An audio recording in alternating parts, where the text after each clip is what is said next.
Hay un momento en la vida de ciertos hombres en que el tiempo se detiene por completo.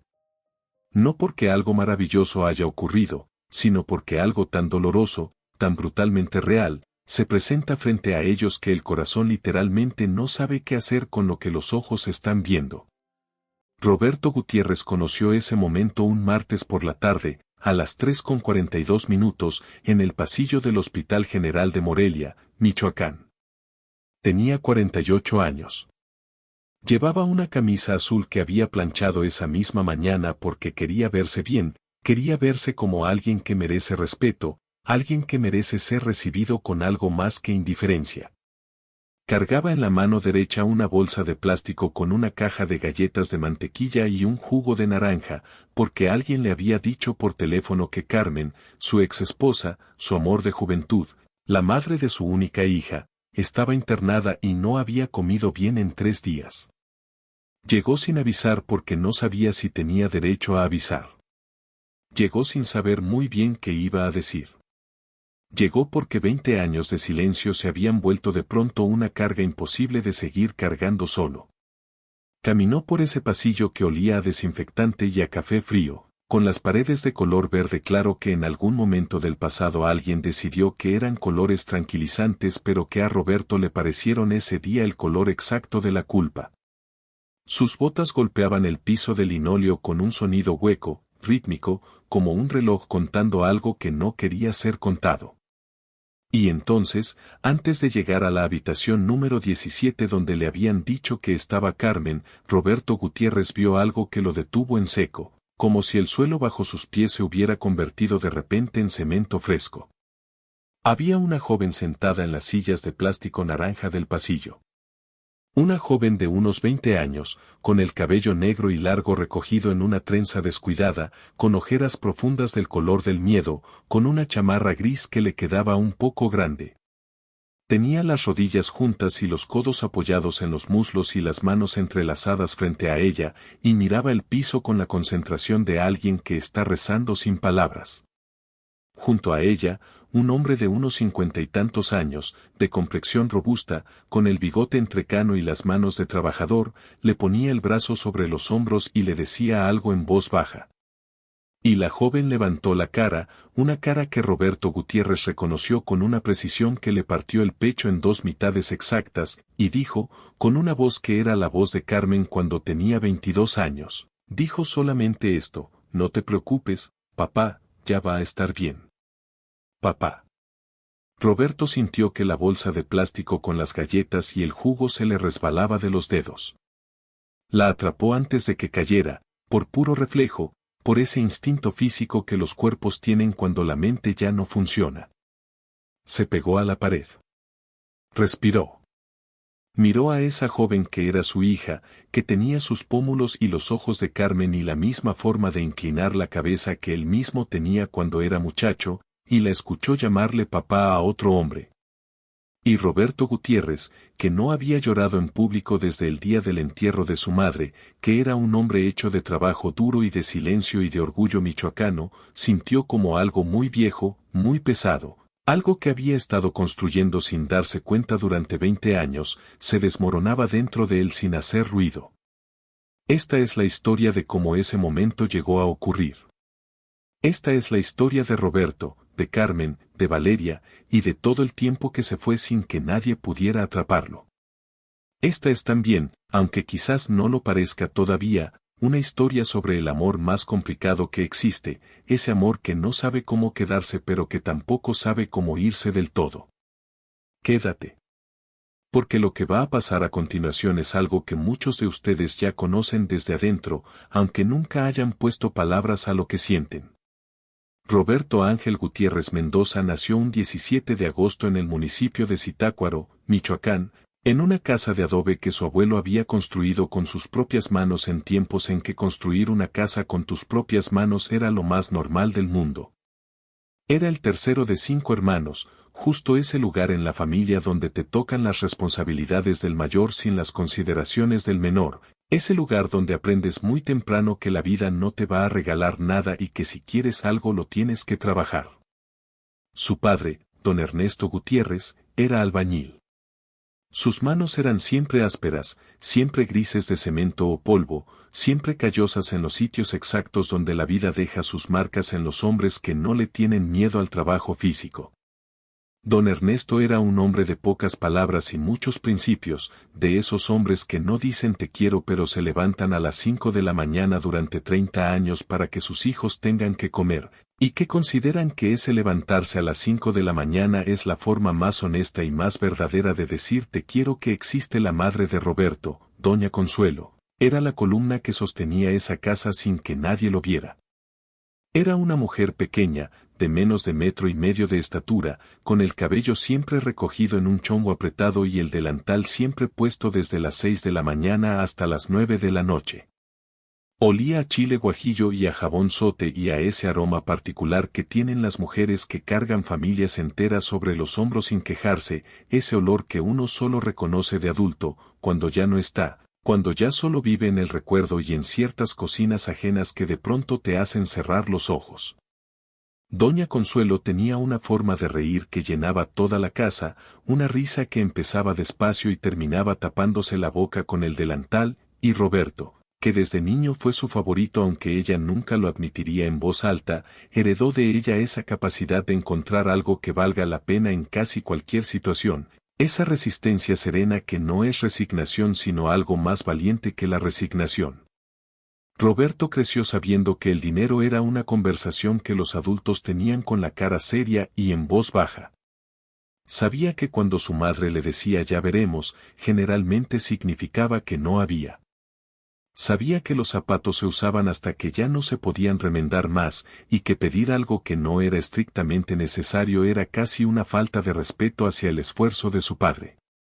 Pero también creció sabiendo cosas que el dinero no puede comprar. Supo desde pequeño lo que es sentarse en una mesa donde todos caben, lo que es una madre que revisa la tarea con el mismo interés aunque no haya terminado la primaria, lo que es un padre que no llega borracho sino cansado, que es una diferencia enorme aunque algunos no la vean. Creció con dignidad. Y la dignidad, una vez que entra en los huesos de un niño, ya no sale. A los 12 años, Roberto empezó a acompañar a su padre a las obras. No para trabajar, al principio, sino para observar, para cargar cubetas de mezcla, para aprender a medir con los ojos antes de medir con la cinta. Don Ernesto no era un hombre que enseñaba con palabras, enseñaba con el ejemplo y con la paciencia de dejar que el muchacho se equivocara y lo descubriera solo. Roberto aprendió a reconocer la consistencia correcta del cemento con solo ver cómo caía de la cuchara. Aprendió a colocar un tabique de manera que quedara perfectamente nivelado con algo que parecía intuición pero que en realidad era la acumulación silenciosa de cientos de horas de observación. A los 15 años ya era útil de verdad en una obra. A los 17, los compañeros de su padre lo contrataban por cuenta propia cuando tenían trabajo de fin de semana. Tenía habilidad natural para la madera, en especial. Había algo en la textura del encino y del pino, en la forma en que respondían a la navaja y al cepillo, que lo calmaba de una manera que nada más lograba. Las manos de Roberto sobre la madera eran manos que sabían lo que hacían, y hay pocas cosas más satisfactorias en esta vida que tener manos que saben lo que hacen. No fue un joven de muchas novias. Era callado en ese sentido, reservado, de los que observan mucho antes de hablar. Sus amigos del barrio eran más sueltos, más lanzados, esos muchachos que se acercan a las chicas con una confianza que parece prestada y que a veces funciona. Roberto no. Roberto esperaba. No porque fuera tímido exactamente, sino porque tenía algo que los hombres ruidosos generalmente no tienen, paciencia. Y también tenía esa cualidad rara, casi anacrónica en un hombre joven, de escuchar de verdad cuando alguien le hablaba. No el escuchar de quien espera su turno para hablar, sino el escuchar de quien genuinamente quiere saber lo que el otro tiene que decir. Esa cualidad, más que cualquier otra cosa, fue lo que le ganó a Carmen. Carmen Flores Reyes tenía 21 años cuando la conoció Roberto, y era el tipo de mujer que uno nota no porque sea escandalosa sino porque hay algo en ella que hace que el cuarto se sienta diferente cuando entra. No era la más bonita del salón, en el sentido convencional y superficial de la palabra, pero tenía una presencia, una seguridad en cómo caminaba y cómo miraba a la gente, que hacía que lo bonito o lo no bonito se volviera irrelevante. Tenía los ojos de un café oscuro que en ciertas luces parecían negros, y una forma de escuchar que era casi idéntica a la de Roberto, esa misma atención genuina, ese mismo interés real en lo que el otro decía. Cuando dos personas que saben escuchar se encuentran, hay algo inmediato entre ellas, algo que no necesita mucha explicación, un reconocimiento mudo de que el otro es del mismo tipo raro de persona. Se conocieron en una fiesta de 15 años, la de la hija de un vecino común, en un patio con luces de colores y cumbia norteña y mesas llenas de tamales y arroz con leche. Roberto estaba ahí por compromiso social más que por ganas propias, no era de los que disfrutaban mucho el ruido y el apretujamiento. Estaba apoyado contra la pared del fondo, con un vaso de refresco en la mano, observando la pista de baile con la mirada tranquila del que está cómodo sin necesitar participar. Carmen llegó sola, sin su grupo de amigas habitual, y también se recargó en la pared, a unos 2 metros de él, con la misma expresión de quien está presente físicamente pero en otra parte mentalmente. Roberto la miró. Ella lo notó. Y en lugar de hacer como que no, en lugar del jueguito habitual de miradas y desvíos, Carmen simplemente volteó a verlo directamente y dijo, en voz suficientemente alta para que él la escuchara sobre la música, «Tampoco te gustan mucho estas cosas, ¿verdad?» No fue una pregunta. Era una declaración, y Roberto sonrió, porque era exactamente la cosa correcta que decir y era exactamente la forma correcta de decirlo. Respondió que no mucho, la verdad. Y de ahí empezaron a hablar, apoyados en esa pared del fondo, durante 2 horas seguidas, mientras la fiesta ocurría sin ellos. Hablaron de sus familias, de su trabajo, de lo que les gustaba leer aunque ninguno de los dos leía mucho, de lo que querían y de lo que no querían. Hablaron con esa facilidad extraña que solo existe entre personas que de alguna manera ya se conocían antes de conocerse, esa sensación de que la conversación no empieza sino que continúa. Cuando Carmen se tuvo que ir, Roberto le pidió su número con una sencillez que no tenía nada de performance, sin el nerviosismo ni la actuación de quien teme el rechazo. Se lo pidió como se pide algo que uno siente que ya le pertenece un poco. Ella se lo dio con la misma naturalidad. Se hicieron novios 3 meses después, que para los estándares de Zitácuaro era bastante rápido pero que para los de Roberto y Carmen se sentía como si hubieran tardado demasiado. Salían a caminar por el centro, a la plaza, a la orilla del río cuando el tiempo lo permitía. Roberto le traía flores que cortaba él mismo del jardín de su madre, no porque no pudiera comprarlas sino porque le parecía más honesto traer algo que había elegido a mano que algo que había comprado con prisa en un puesto.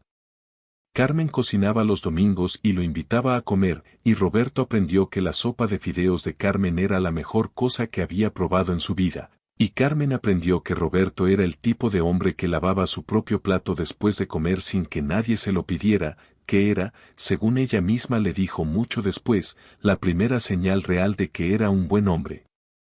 Se amaban con la intensidad callada de los que no necesitan demostrárselo a nadie más que a ellos mismos. No eran de los novios que se tomaban de la mano en público en cada esquina, no porque les diera vergüenza sino porque su intimidad era de ellos y sentían que era más valiosa si no la exponían. Pero en privado, en los momentos donde nadie más miraba, eran ternura pura. Roberto tenía la costumbre de poner la mano en la espalda baja de Carmen cuando caminaban juntos, suave, sin apretarla, solo para decirle sin palabras aquí estoy. Y Carmen tenía la costumbre de apoyar la frente en el hombro de Roberto cuando estaban sentados, sin decir nada, solo respirando, y eso valía más que cualquier declaración en voz alta. Vivieron juntos durante 2 años antes del embarazo. Se fueron a una casita rentada en las afueras de Zitácuaro, pequeña, con el techo de lámina que sonaba como tambores cuando llovía fuerte y con una cocina donde apenas cabían los dos y los dos querían moverse al mismo tiempo. Pero era de ellos, y eso lo hacía inmenso. Roberto trabajaba en la carpintería de un señor llamado Don Gavino, haciendo muebles por encargo, y los fines de semana aceptaba cualquier trabajo extra que apareciera, instalar puertas, arreglar techos, lo que fuera. Carmen trabajaba en la caja de una farmacia de lunes a sábado y tomaba clases de corte y confección los martes y jueves porque quería tener su propio taller algún día. Eran pobres en el sentido material y ricos en ese otro sentido que no tiene nombre pero que todos reconocen cuando lo ven, tenían un plan, tenían la disposición de trabajarlo y se tenían el uno al otro. Cuando Carmen le dijo a Roberto que estaba embarazada, él estaba bajo el fregadero de la cocina arreglando una llave que goteaba. Salió de debajo del fregadero lentamente, con la llave inglesa todavía en la mano y una mancha de grasa en la mejilla, y la miró en silencio durante varios segundos.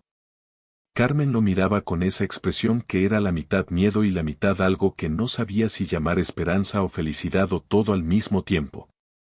Y Roberto puso la llave inglesa sobre el piso con cuidado, se limpió la mano en el pantalón, y la abrazó.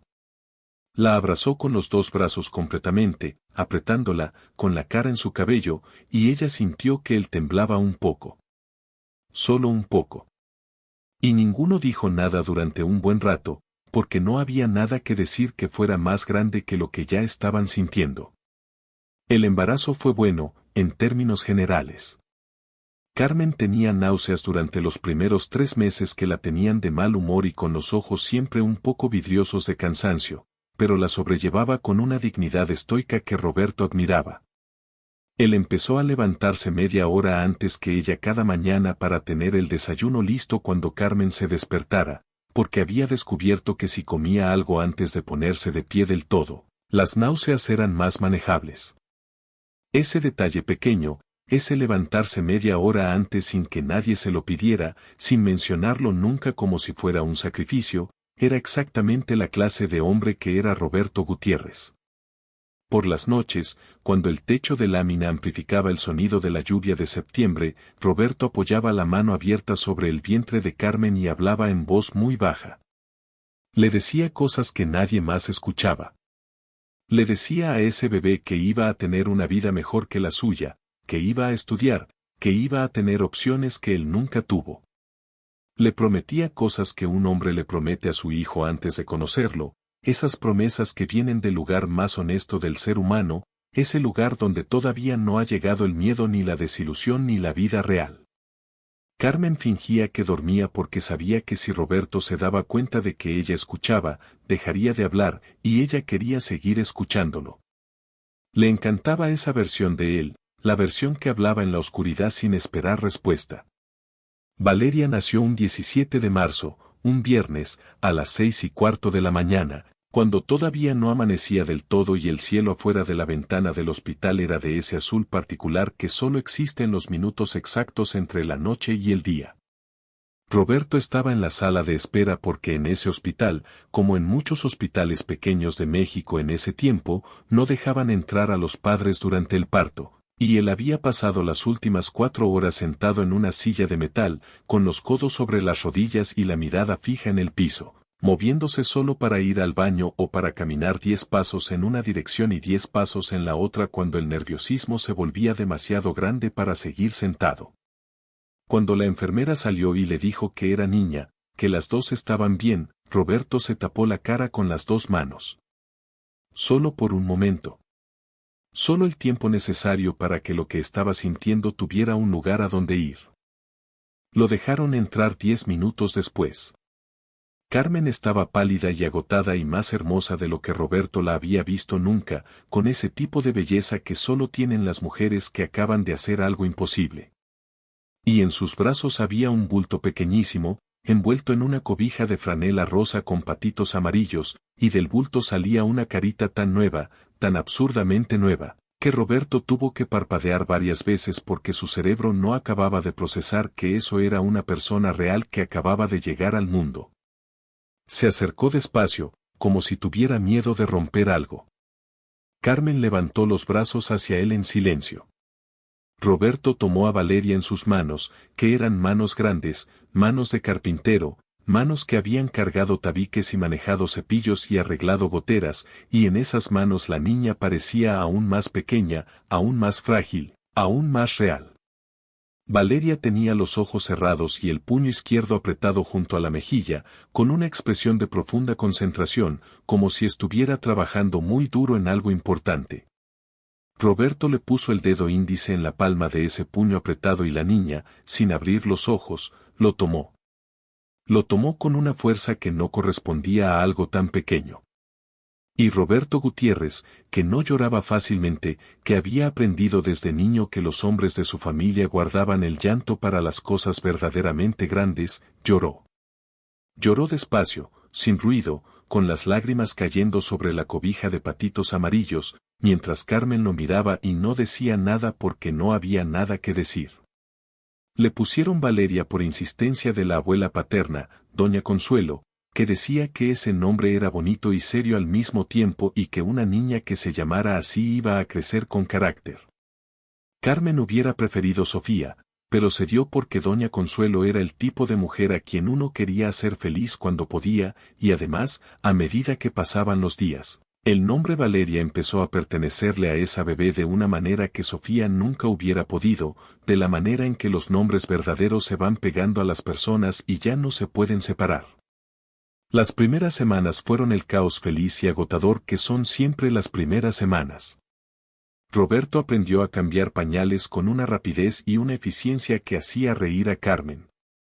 Aprendió que Valeria se calmaba si la cargaba y caminaba con ella en círculos, no de un lado al otro sino en círculos, y que si se detenía, aunque fuera solo por un segundo, la niña lo sabía inmediatamente y volvía a llorar. Aprendió que había una manera específica de acostarla sobre su propio pecho, con la oreja de la bebé exactamente sobre su corazón, que la dejaba dormida en menos de 5 minutos, y que él mismo se quedaba dormido así también, con la niña sobre el pecho y la mano grande protegiéndola, y esas siestas sin planeación eran las más profundas y las más satisfactorias que Roberto recordaría en su vida. Pero debajo de esa felicidad, silencioso como el agua que se va filtrando por las grietas de una pared, estaba el dinero. O más precisamente, la falta de él. El salario de la carpintería alcanzaba para lo básico, y Carmen no podía trabajar todavía, y los gastos del bebé eran más de lo que habían calculado, y la renta vencía cada mes con una puntualidad que no tenía ninguna consideración por los estados de ánimo ni las circunstancias. Don Ernesto, el padre de Roberto, prestó algo lo que pudo, pero él tampoco tenía mucho. La hermana mayor de Carmen mandó algo, pero no fue suficiente. Roberto empezó a aceptar todo el trabajo extra que encontraba, llegando a veces a las 11 de la noche con las manos tan cansadas que le costaba trabajo levantar la cuchara para cenar. Y seguía sin alcanzar. Fue en ese contexto de angustia callada y cuentas que no cerraban cuando un amigo de infancia de Roberto, un hombre llamado Heriberto que había ido a trabajar a California 2 años antes, lo llamó por teléfono un domingo. Heriberto le habló con esa urgencia entusiasta de los que han descubierto algo y quieren que sus seres queridos lo descubran también. Le dijo que allá pagaban en dólares, que en construcción un hombre como Roberto, con sus habilidades y su disposición al trabajo duro, podía ganar en un mes lo que ganaba en 4 aquí. Le dijo que él le podía conseguir trabajo, que había un señor que necesitaba carpinteros para una empresa de remodelación en Los Ángeles, que había varios conocidos ya instalados que podían recibirlo. Le dijo todo esto con la velocidad y la certeza de quien ya ha hecho los cálculos y sabe que la aritmética no falla. Roberto escuchó todo esto sentado en la banqueta de afuera de su casa, porque adentro Carmen dormía con Valeria y él no quería despertarlas. Era de noche y hacía un poco de frío y se podían ver algunas estrellas entre las nubes. Escuchó a Heriberto hablar durante 20 minutos y luego dijo que tenía que pensarlo. Colgó. Siguió sentado en la banqueta otro rato, mirando las estrellas entre las nubes, y pensó en la cara de su hija dormida sobre su pecho. Pensó en los números que no cerraban. Pensó en las promesas que le había hecho en voz baja en la oscuridad, esas promesas de una vida mejor, de opciones que él no tuvo. Y algo dentro de él, algo que no quería nombrar todavía, empezó a moverse. No le dijo nada a Carmen esa noche. Ni al día siguiente. Lo cargó solo durante casi 2 semanas, dando vueltas, revisando los números desde todos los ángulos posibles, buscando alguna otra solución que le permitiera quedarse. Porque Roberto no quería irse. Eso hay que decirlo con toda claridad, porque en esta historia va a haber momentos en que sea fácil juzgarlo, y antes de que llegue ese momento es necesario saber esto: Roberto Gutiérrez no quería irse. Quería quedarse en esa casa con techo de lámina que sonaba como tambores, quería seguir despertándose en la madrugada para cargar a Valeria en círculos, quería ver los primeros pasos y la primera palabra y el primer día de escuela. Quería quedarse.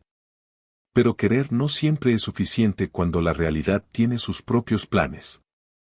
Finalmente, una noche después de cenar, cuando Valeria tenía ya 5 semanas y dormía en su cuna de segunda mano que Roberto había lijado y barnizado hasta dejarla nueva, se sentó frente a Carmen en la mesa de la cocina y le dijo que necesitaban hablar. Carmen ya lo sabía. Las mujeres como Carmen siempre lo saben antes de que se los digan.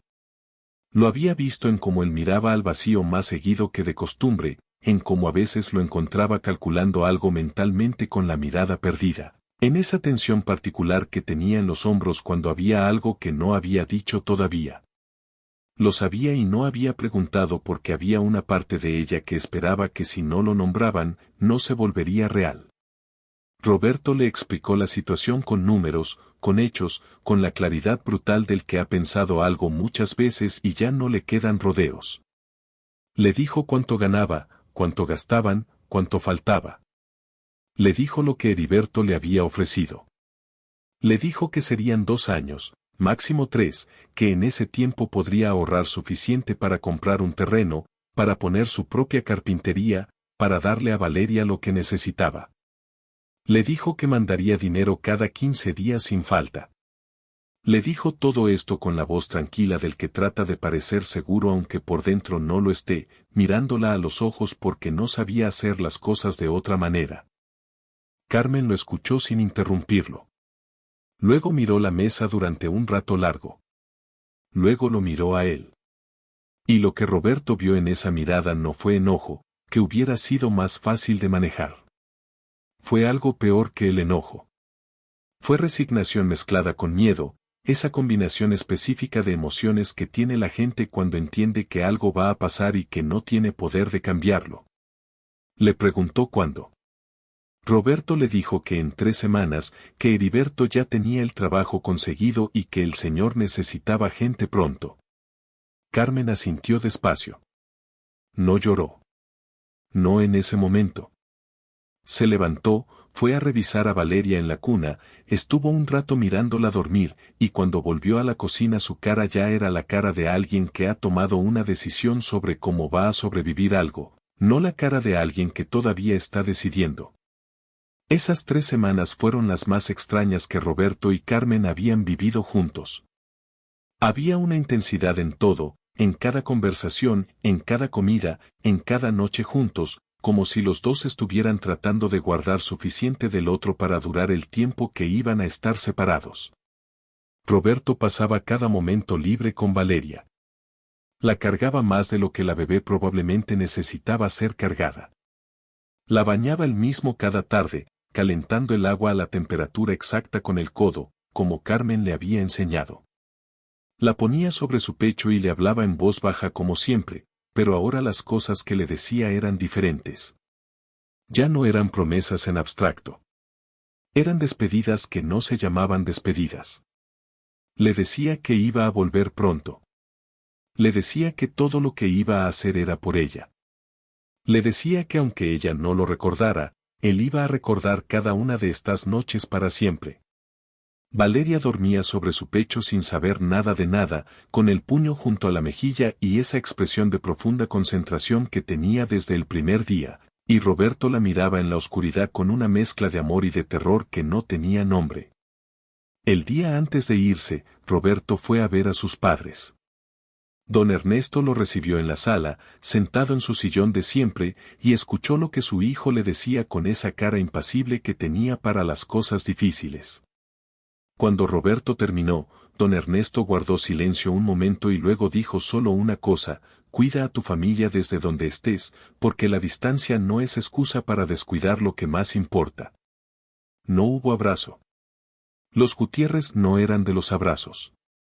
Pero cuando Roberto se levantó para irse, su padre le puso la mano en el hombro y la dejó ahí 3 o 4 segundos, y eso fue suficiente. Doña Consuelo lloró sin disimulo, porque ella sí era de llorar sin disimulo, y le metió en la mochila un escapulario de la Virgen de Guadalupe y 3 pares de calcetines de lana y una bolsita de plástico con galletas de canela que ella misma había hecho esa mañana, como si las galletas de canela fueran a protegerlo de todo lo que no sabía cómo decirle en voz alta. La mañana de la partida, Roberto se levantó a las 4. No había dormido. Fue a la cuna de Valeria y se quedó parado junto a ella en la oscuridad, mirándola, durante un tiempo que no supo calcular. Metió el dedo índice en la palma de su puño apretado, como ese primer día en el hospital, y la niña lo tomó también esta vez, dormida, sin saber nada. Roberto sintió ese agarre pequeño y fuerte y cerró los ojos. Cuando los volvió a abrir, los tenía húmedos. Le dijo algo muy despacio, casi sin voz, algo que nadie más escuchó. Solo la oscuridad de esa habitación y la bebé dormida que no iba a recordarlo. Luego se fue a la cocina, se lavó la cara con agua fría, se tomó un café de pie. Carmen lo acompañó a la puerta cuando llegó el taxi que lo llevaría a la central de autobuses. Era temprano y hacía frío y el cielo estaba todavía negro. Se miraron un momento en la puerta, con la maleta entre ellos como algo que ninguno quería ser el primero en mirar. Carmen le dijo cuídate. Roberto le dijo cuídala. Se entendieron perfectamente. Se abrazaron durante más tiempo del que duran los abrazos normales, el tipo de abrazo que intenta guardar algo para después, y luego Roberto tomó su maleta y caminó hacia el taxi y no se volvió a mirar porque sabía que si se volvía no podría irse. Carmen se quedó en la puerta viéndolo alejarse, con los brazos cruzados sobre el pecho y el frío de las 4 de la mañana en la cara, y cuando el taxi dobló la esquina y desapareció, se metió a la casa. Fue directamente a la cuna de Valeria, se sentó en el piso junto a ella, y ahí sí lloró. Lloró sin hacer ruido para no despertar a la niña, con la frente apoyada en los barrotes de la cuna y las lágrimas cayendo sobre el piso de cemento, y lloró por mucho tiempo, por todo lo que Roberto se había llevado sin querer y por todo lo que acababa de quedarse sola a cargar. El taxi que se alejaba en la oscuridad de esa mañana de marzo no solo llevaba a un hombre y su maleta. Llevaba el centro de gravedad de una familia pequeña, la mitad de un hogar, el padre de una bebé que todavía no sabía que era bebé, que todavía no sabía nada de nada excepto el peso de unas manos grandes que la cargaban en círculos hasta que se dormía. Lo que nadie sabía esa mañana, ni Roberto ni Carmen ni la pequeña Valeria dormida en su cuna, era que ese taxi llevaba también algo que no estaba en ninguna maleta y que sin embargo se perdería en el camino, el tiempo. El tiempo que no espera, que no perdona, que no guarda el lugar de nadie. El tiempo que convierte a los padres en extraños y a los extraños en padres, con una paciencia implacable y una indiferencia absoluta hacia las intenciones de los hombres. El taxi dobló la esquina. Las luces rojas de los calaveras parpadearon una vez en la oscuridad de la calle vacía. Y luego desaparecieron. Y Zitácuaro siguió durmiendo como si nada hubiera cambiado, como si un hombre que se va con promesas y miedo y amor fuera la cosa más ordinaria del mundo. Y quizás lo era. Quizás eso era lo más triste de todo. Los primeros meses en Los Ángeles fueron un golpe físico que Roberto no había anticipado del todo. No el trabajo, porque el trabajo él sabía hacerlo y lo hacía bien. Sino todo lo demás. El idioma, que era una pared invisible y constante, presente en cada ferretería, en cada camión, en cada conversación con el jefe que hablaba rápido y esperaba que uno entendiera sin repetir. El frío de los amaneceres en enero cuando había que estar en la obra a las 6 y el viento de California no tenía consideración por nadie. La soledad de los cuartos rentados, que en su caso era un cuarto compartido con otros 3 hombres en un apartamento de Pico Rivera donde el baño olía siempre a humedad y las paredes eran tan delgadas que uno podía escuchar las conversaciones del vecino como si estuviera sentado en la misma mesa. Roberto llegó a ese cuarto con su maleta y su escapulario de Doña Consuelo y sus galletas de canela que ya se habían quebrado en el viaje, y se sentó en el borde del colchón que le habían asignado, y por primera vez desde que había tomado esa decisión, la sintió en todo su peso real. Pero Roberto Gutiérrez era el hijo de don Ernesto, que se había levantado a las 5 de la mañana durante 30 años sin quejarse. Así que al día siguiente se levantó, se vistió, y fue a trabajar. Y al día siguiente hizo lo mismo. Y al siguiente. Heriberto lo llevó esa primera semana, lo presentó con el contratista, un hombre llamado Mac que apenas hablaba 3 palabras de español pero que reconocía el trabajo bien hecho sin necesitar más idioma que el de los resultados. Roberto era bueno. Era más que bueno. Tenía ese tipo de habilidad manual que no se puede enseñar del todo porque una parte viene de dentro, de algo que uno tiene en las manos y en los ojos, y Mac lo notó rápido. En 3 meses le había dado más responsabilidades. En 6, lo ponía a supervisar a otros. El dinero empezó a llegar con la regularidad que le había prometido a Carmen, cada 15 días. A través de una casa de envíos en el bulevar que olía a pino artificial y tenía una televisión pequeña en la esquina donde siempre estaban poniendo telenovelas mexicanas. Carmen recibía ese dinero y lo administraba con una disciplina y una inteligencia que Roberto, desde lejos, admiraba profundamente. Pagaba la renta, compraba lo necesario para Valeria, guardaba una parte. Le mandaba cartas escritas a mano, porque en ese tiempo las llamadas por teléfono eran caras y no siempre posibles, y en esas cartas le contaba de Valeria con un detalle y una ternura que hacían que Roberto las leyera 2 o 3 veces seguidas, sentado en el borde de su colchón en el cuarto de Pico Rivera, con la carta doblada sobre las rodillas y la voz de Carmen sonando en su cabeza tan claramente como si estuviera en el cuarto de junto. Le escribía que Valeria ya levantaba la cabeza sola, que ya reconocía su cara, la de Carmen, y sonreía cuando la veía. Que tenía una risa que era imposible escuchar sin reírse uno también. Que ya jalaba cosas con las manos y que una vez había jalado el mantel y tirado el vaso de leche de Carmen al piso y las dos se habían quedado mirando el charco de leche con expresiones exactamente opuestas. Roberto leía eso y se reía y luego se le quitaban las ganas de reírse porque no había estado ahí para verlo. Hablaban por teléfono cuando podían, generalmente los domingos por la tarde, desde la caseta de la esquina en el caso de Carmen y desde una tarjeta telefónica de prepago en el caso de Roberto. Esas llamadas tenían siempre una estructura parecida, primero las noticias prácticas, el dinero que había llegado, los gastos del mes, la salud de Valeria. Luego las noticias de las familias, cómo estaban los padres de uno y de otro, qué había pasado en el barrio. Y al final, cuando ya el tiempo de la tarjeta se estaba acabando y los dos lo sabían, venía ese otro tipo de conversación, la que no hablaba de nada práctico sino de lo que los dos sentían sin decirlo directamente, esa zona de la conversación donde Carmen decía te extraño en un tono de voz específico que era diferente al tono en que decía todo lo demás, y Roberto decía yo también con un peso que hacía que esas 2 palabras duraran más de lo normal. Luego la tarjeta se cortaba o Carmen decía que Valeria estaba llorando y había que colgar, y Roberto se quedaba con el teléfono en la mano un momento después de que la línea estaba muerta, en la acera de Los Ángeles, con el ruido del tráfico a su alrededor y el sol de California que no tenía nada que ver con el sol de Michoacán. El primer año pasó así. El segundo también, aunque con algunos cambios. Roberto había conseguido un cuarto para él solo, pequeño, con una ventana que daba a un callejón, pero suyo. Había aprendido suficiente inglés para defenderse en el trabajo y en las tiendas, ese inglés funcional de los que aprenden por necesidad y no por academia. Heriberto y él habían encontrado un grupo de compatriotas michoacanos con quienes se reunían los domingos, hombres de Uruapan, de Apatzingán, de Morelia, que cocinaban carne asada en el patio del apartamento de uno de ellos y ponían música grupera y jugaban dominó y hablaban de sus familias y de cuando iban a regresar, siempre de cuando iban a regresar, porque en ese entonces todos todavía creían que el regreso era inminente, que era cuestión de meses, de un año más, de juntar un poco más.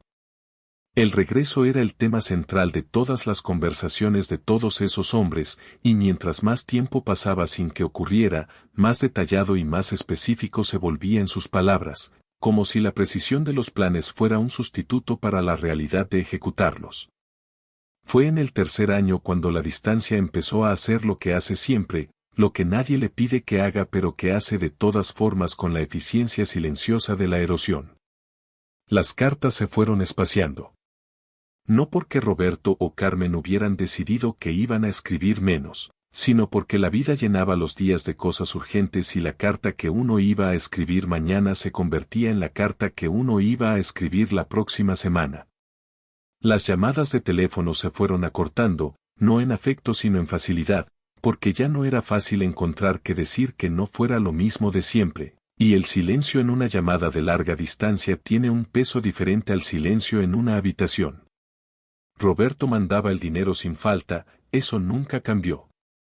Pero el dinero y la presencia son cosas muy distintas, y Valeria estaba creciendo en un mundo donde la presencia de su padre era un concepto abstracto, una voz en el teléfono los domingos, una fotografía en la repisa de la sala donde aparecía un hombre joven con bigote y camisa azul que ella no recordaba haber tocado nunca. Cuando Valeria tenía 3 años, empezó a preguntar por su papá con la inocencia directa y ligeramente demoledora que tienen los niños de esa edad para los temas más complicados. Le preguntaba a Carmen dónde estaba papá, por qué no vivía con ellas, cuando iba a volver. Carmen le explicaba que papá estaba trabajando muy lejos para cuidarlas, que pronto iba a volver, que la quería mucho aunque no estuviera. Valeria aceptaba estas explicaciones con la misma seriedad con que aceptaba todas las explicaciones de su madre, que para ella era la autoridad máxima sobre cómo funcionaba el mundo. Pero seguía preguntando, de vez en cuando, con esa persistencia gentle que tienen los niños cuando una pregunta no ha sido respondida del todo aunque no saben exactamente qué es lo que falta. El hombre que se llamaba Aurelio Mendoza entró en la vida de Carmen cuando Valeria tenía 4 años. No entró de manera dramática ni apresurada. Entró de la manera en que entran las cosas buenas en la vida de las personas que han estado solas demasiado tiempo, despacio, casi sin que uno se diera cuenta, ganando terreno tan gradualmente que cuando uno finalmente lo notaba, ya estaba ahí desde hacía rato. Aurelio era vecino del edificio de al lado, un hombre de 40 años que trabajaba en una empresa de mensajería y que vivía solo desde que su propia esposa lo había dejado 5 años atrás. Era un hombre sin pretensiones, sin grandes discursos, de los que saludan siempre con el mismo buen humor independientemente de cómo les haya ido el día. Empezó hablando con Carmen en la tienda de la esquina, siguió saludándola en la calle, y un día, de la manera más natural del mundo, se ofreció a cargar unas bolsas del mandado que Carmen traía con Valeria colgando de un brazo. Carmen aceptó. No porque estuviera buscando a alguien, sino porque era una persona sola que estaba cargando demasiado y alguien se había ofrecido a ayudar, y a veces así de sencillo empieza lo que después se vuelve complicado. Aurelio no intentó ser el padre de Valeria. Eso hay que decirlo también con claridad porque es importante. Él nunca se presentó como una figura que venía a reemplazar a nadie. Simplemente estaba ahí, constante, confiable, presente de esa manera cotidiana y sin dramatismo que los niños pequeños necesitan más que cualquier otra cosa. Le traía a Valeria dulces cuando iba a la tienda. La ayudaba con el rompecabezas cuando Carmen estaba cocinando. La llevaba al parque los sábados porque Carmen tenía que trabajar y la guardería cerraba temprano. Y Valeria, que tenía 4 años y después 5 y después 6, y que no tenía en su memoria ninguna experiencia real de lo que era tener un padre presente, empezó a construir esa experiencia con Aurelio. No de golpe. No de manera declarada. Sino de la manera en que los niños construyen sus mundos afectivos, acumulando presencias, acumulando momentos, acumulando la certeza física de que alguien está ahí cuando uno lo necesita. Roberto supo de Aurelio por Carmen, que se lo dijo en una llamada de teléfono de un domingo con una honestidad que le costó algo pero que se la debía. Le dijo que había un hombre que los visitaba, que era buena persona, que ayudaba con Valeria. No le dijo que lo quería, porque en ese momento no lo sabía. Roberto escuchó esto con el teléfono pegado a la oreja y el estómago apretado y dijo que se alegraba de que no estuvieran solas. Porque eso era lo que un hombre bueno debía decir en esa situación, y Roberto era un hombre bueno. Pero esa noche no durmió bien. Y en las semanas siguientes mandó más dinero de lo habitual, como si el dinero fuera una manera de afirmar una presencia que no podía afirmar de ninguna otra forma. El cuarto año se convirtió en el quinto. El quinto en el sexto. Cada año, Roberto hacía los mismos planes para regresar y cada año algo los complicaba. Un año fue que el contratista le ofreció un proyecto grande que no podía dejar ir. Otro año fue que sus ahorros no eran suficientes todavía para lo que había prometido, para el terreno, para la carpintería propia. Otro año fue que los trámites migratorios se enredaron y le dijeron que si salía no podía volver a entrar y regresar significaba renunciar al trabajo y al estatus que con tanto esfuerzo había construido. Las razones eran reales. Ninguna era inventada. Y sin embargo, desde afuera, desde el lado de Carmen y de Valeria que crecía, las razones y las ausencias ocupaban el mismo espacio y se sentían igual.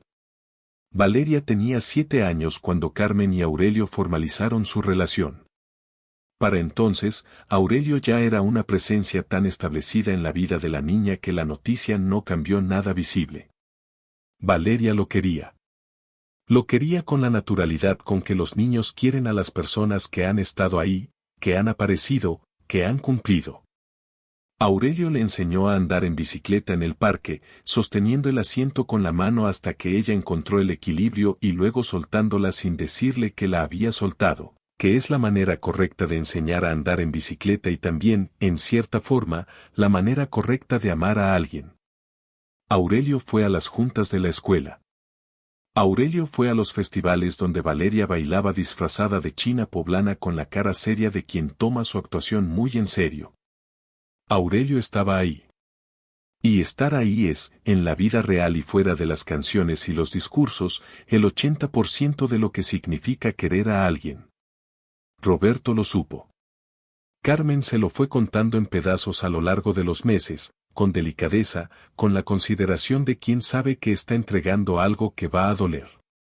Roberto procesó cada pedazo en silencio, en su cuarto de Los Ángeles que para entonces ya era un apartamento pequeño pero decente, con su propia cocina y su propio baño y una pequeña sala donde había puesto una fotografía de Valeria en la repisa, la misma fotografía de todos los años que Carmen le mandaba en sobre normal, Valeria con uniforme escolar, Valeria en su primera comunión, Valeria en el día de su graduación de primaria.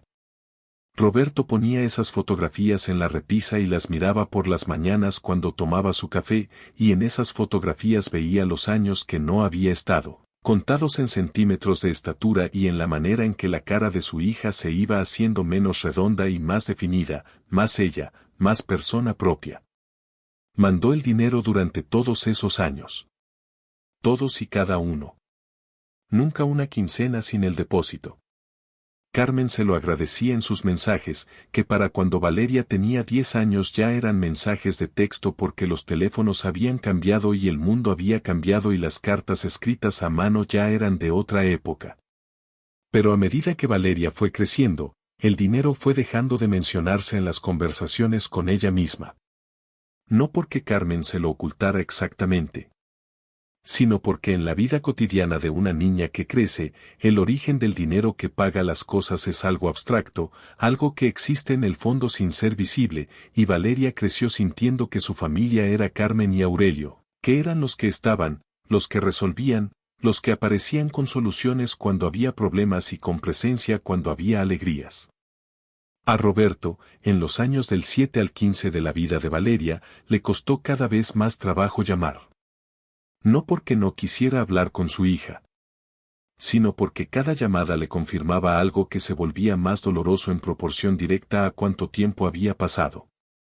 Le confirmaba la distancia, no la física sino la otra. La distancia que se mide en referencias que uno no entiende porque no estuvo ahí cuando ocurrieron, en chistes cuyo contexto se perdió, En esa forma particular que tiene la conversación entre un padre ausente y una hija que crece de ir llenándose de silencios corteses que son peores que los silencios incómodos. Cuando Valeria tenía 12 años, Roberto la llamó en su cumpleaños y ella estuvo al teléfono 6 minutos. No porque fuera mala persona, sino porque tenía 12 años y una vida entera dentro de esa casa con Carmen y Aurelio, y el hombre al teléfono era alguien que le mandaba dinero y que en teoría la quería pero que no tenía ningún lugar concreto en la textura de su día a día. 6 minutos. Roberto contó después. Se quedó con el teléfono en la mano y el tono demarcado en la oreja y pensó, 6 minutos. Fue después de esa llamada cuando Roberto tomó una decisión que en ese momento le pareció protectora y que con el tiempo entendió que era otra forma de cobardía, aunque una cobardía con buenas intenciones, que es quizás el tipo más triste de cobardía. Decidió no llamar tan seguido. Decidió que si sus llamadas eran incómodas para Valeria, si su presencia en forma de voz telefónica era más una perturbación que una alegría, entonces la cosa más amorosa que podía hacer era no perturbarse más de lo necesario. Siguió mandando el dinero. Siguió mandándole mensajes de feliz cumpleaños y feliz Navidad. Pero las llamadas se espaciaron hasta volverse casi inexistentes y el silencio entre ellos, que antes era el silencio de la distancia, se convirtió en el silencio de dos personas que ya no saben cómo empezar una conversación porque llevan demasiado tiempo sin terminar ninguna. Los años del 15 al 20 en la vida de Valeria, Roberto los vivió a través de actualizaciones de segunda mano. Carmen le contaba en mensajes ocasionales que Valeria había entrado a la preparatoria, que le iba bien en la escuela, que quería estudiar enfermería. Aurelio, que para entonces ya llevaba una década siendo el padre de facto de la niña, la llevó a hacer su examen de admisión. Aurelio fue quien la consoló cuando reprobó el primer intento. Aurelio fue quien la acompañó a inscribirse cuando lo pasó al segundo. Roberto supo de todo esto con días o semanas de retraso, en mensajes de texto que llegaban a su teléfono en Los Ángeles mientras él estaba en alguna obra o en su apartamento, y los leía y respondía con palabras que se sentían insuficientes porque lo eran. Para entonces Roberto tenía su propia empresa. Pequeña, pero suya. 4 trabajadores, un camión, contratos con 2 constructoras de remodelaciones residenciales en el área de San Gabriel. Había cumplido, en cierta medida, lo que había prometido. Tenía dinero ahorrado. Tenía estabilidad.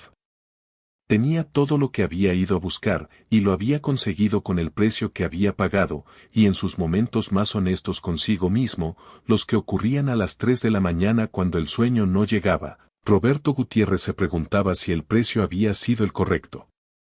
Se preguntaba si lo que había construido en California valía lo que había dejado ir en Michoacán. No tenía respuesta. O la tenía pero no quería verla todavía. Vivía solo. Había tenido una relación, hace años, con una mujer de origen guatemalteco que se llamaba Elena y que era buena persona y que lo quería a su manera. Duró 2 años. Terminó sin drama y sin odio, simplemente porque Roberto era el tipo de hombre que tiene una parte de sí mismo siempre reservada, siempre guardada, y Elena eventualmente entendió que esa parte no iba a abrirse para ella y que no era justo para ninguno de los dos seguir así. Se despidieron bien. Roberto se quedó solo y no hizo ningún esfuerzo particular por dejar de estarlo.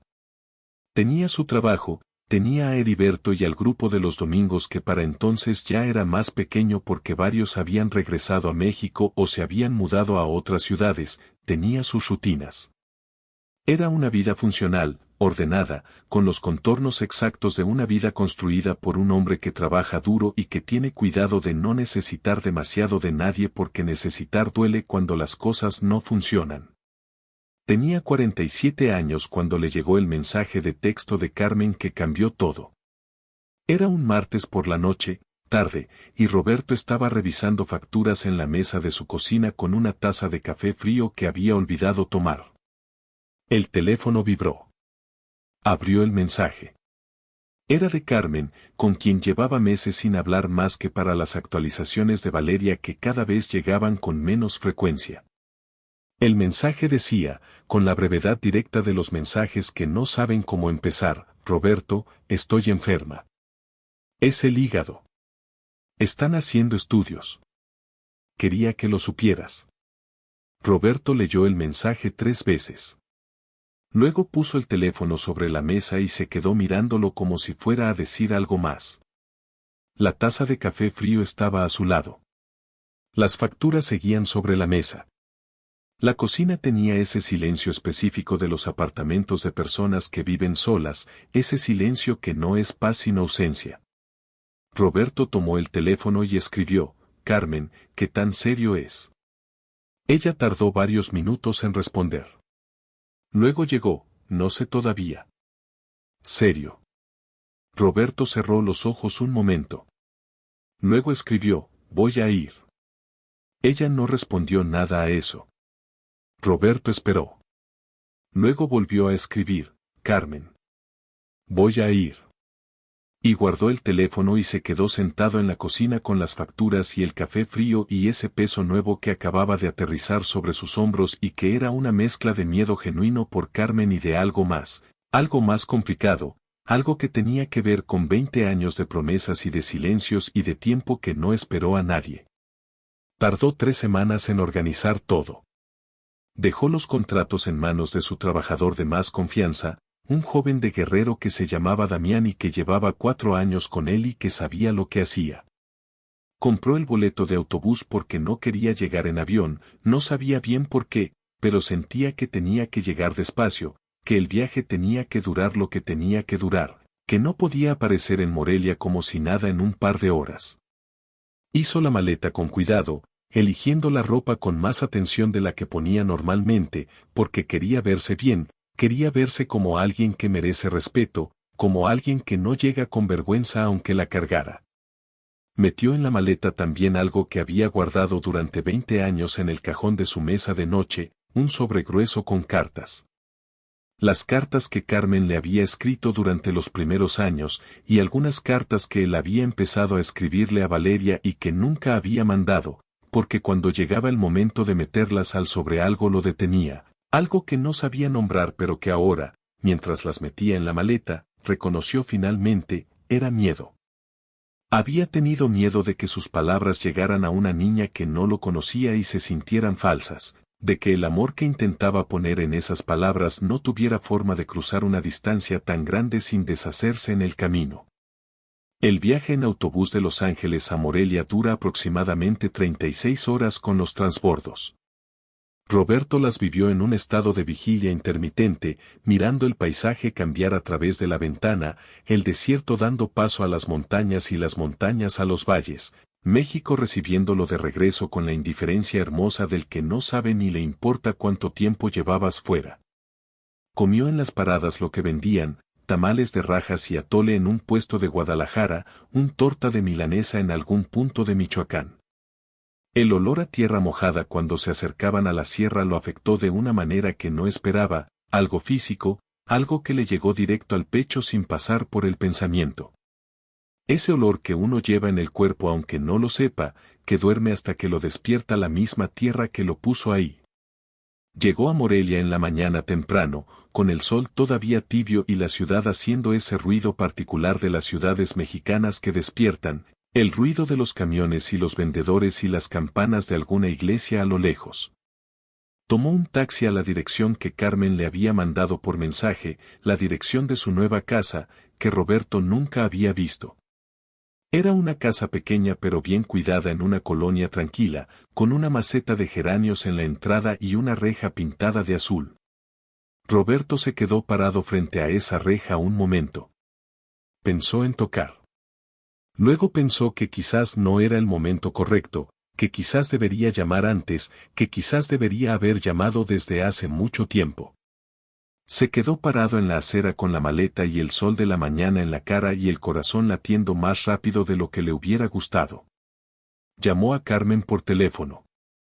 Ella contestó con una voz que era diferente a la que recordaba, más cansada, con esa cualidad particular de las voces de las personas que están enfermas y que cargan el esfuerzo de sonar normales.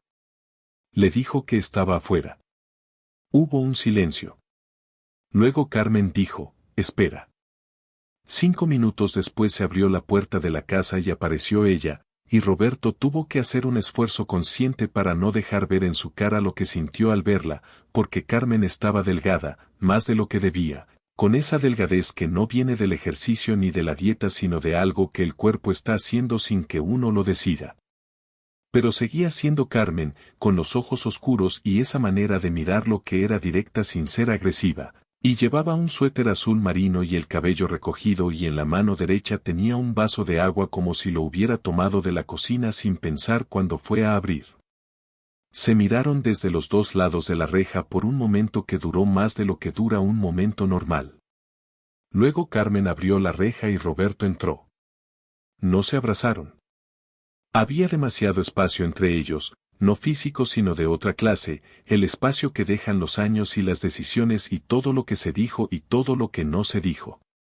Carmen lo hizo pasar a la sala, que olía a café recién hecho y a esa tranquilidad doméstica de las casas que son realmente hogares.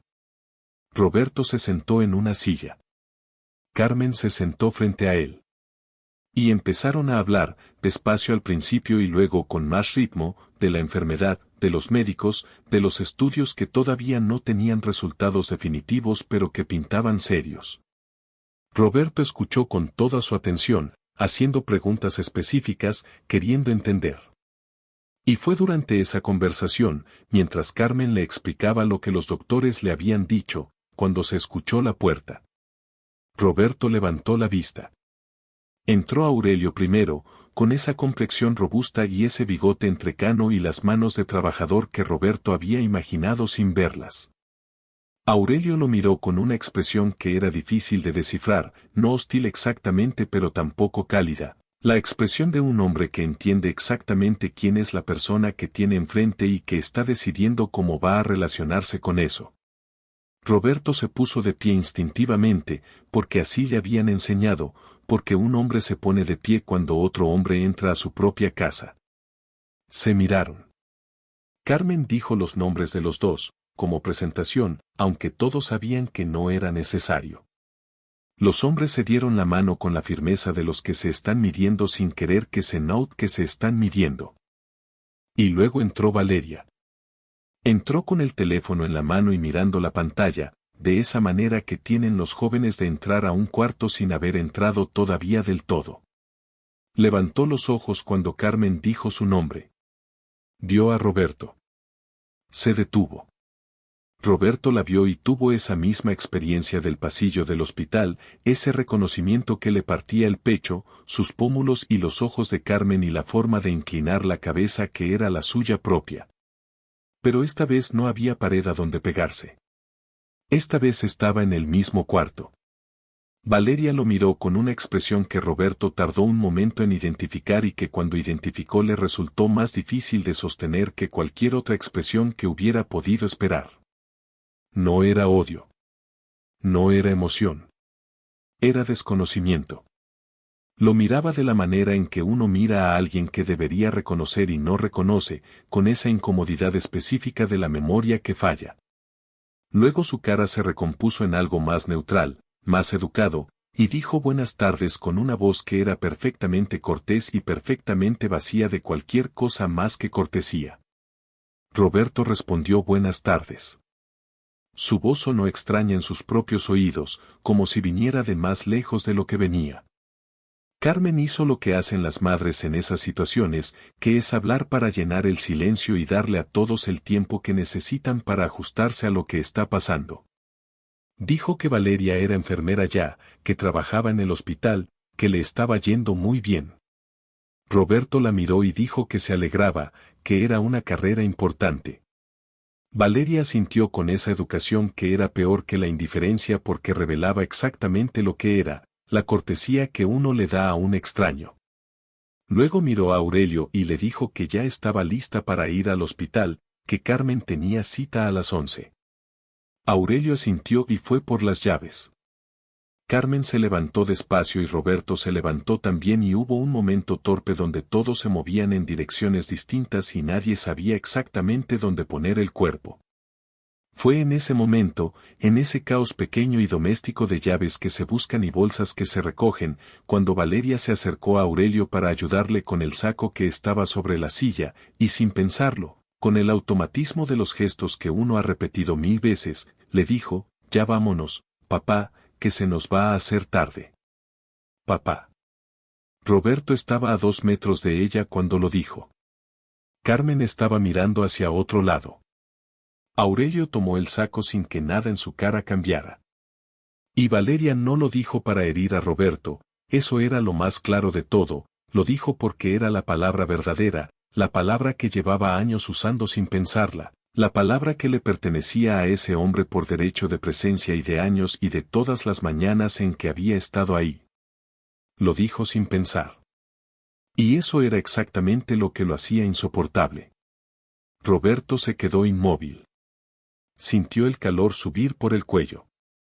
Sintió ese nudo específico en la garganta que no es solo tristeza sino algo más complejo, la mezcla exacta de culpa y pérdida y amor frustrado y tiempo irrecuperable que no tiene nombre en ningún idioma porque es demasiado particular, demasiado personal, demasiado de cada hombre que se ha ido y ha vuelto a encontrar que el mundo siguió girando sin él.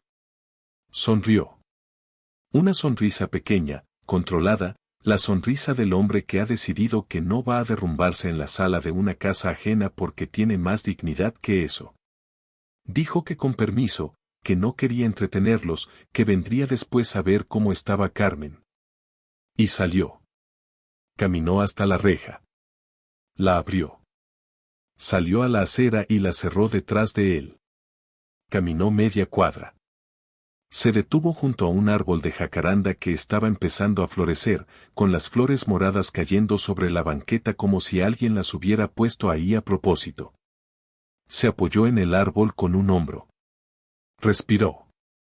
El sol de Morelia le daba en la cara con esa temperatura exacta de los meses de marzo en el altiplano, ni fría ni caliente, perfectamente neutral, perfectamente indiferente a los asuntos de los hombres.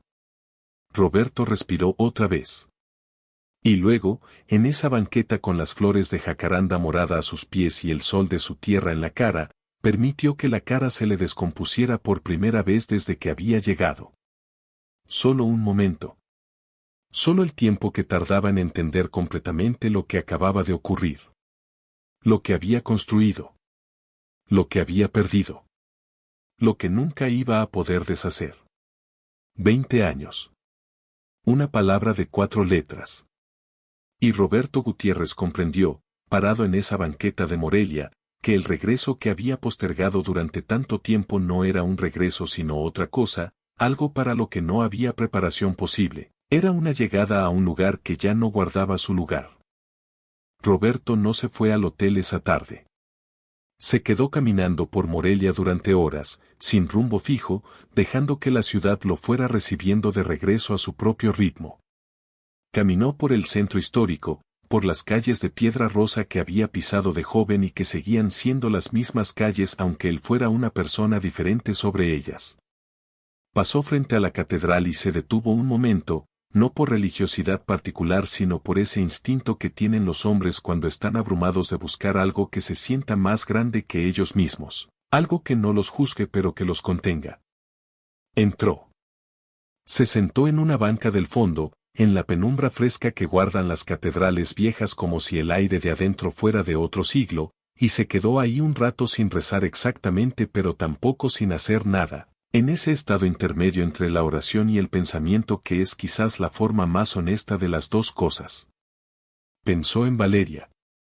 No en la imagen del pasillo del hospital ni en la del cuarto de la sala de esa mañana, sino en Valeria completa, en los 20 años de Valeria que él no había vivido pero que de alguna manera cargaba igual, en la forma abstracta en que se carga lo que no se conoce pero se sabe que existe.